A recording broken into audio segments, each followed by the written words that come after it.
क्योंकि उन्होंने गीता का ज्ञान दिया था। और भगवान होते हैं चार।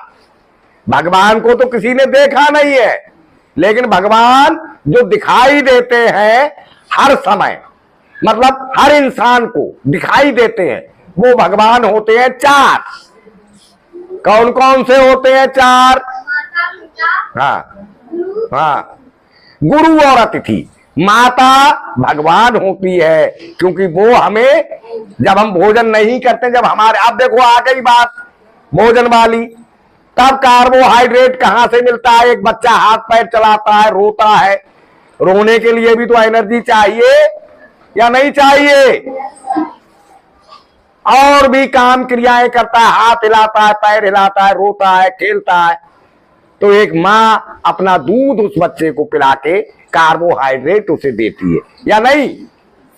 समझ गए? यानी जो भोजन नहीं कर सकता है उसे भी भोजन देना, जो दे सकता है वो भगवान ही होता है। तो माँ भगवान है या नहीं है भगवान? दूसरा भगवान पिता बताया। पिता भी हमारे लिए भोजन की व्यवस्था करता है। भाई जब हम कुछ बड़े होते हैं, हमें शिक्षा दिलवाता है, गुरुओं से हमारी फीस देता है, हमें किताबें खरीदते हैं, हमें भोजन की व्यवस्था करते हैं।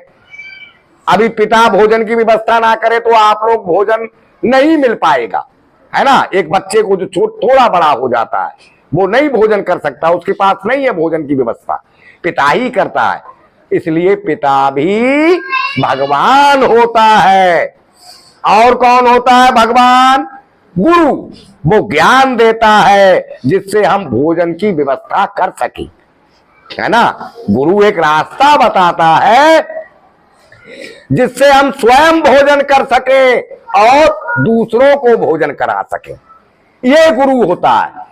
यदि गुरु आपको केवल अपना भोजन करने की शिक्षा देता है तो वो गुरु अच्छा नहीं है।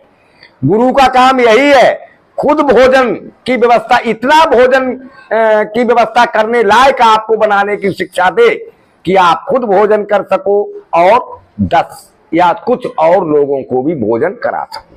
पढ़ लिख जाओगे, बड़े आदमी बन जाओगे, व्यापार करोगे, 4 और आपके व्यापार का काम करेंगे तो उन्हें भी आप सैलरी दोगे या नहीं दोगे?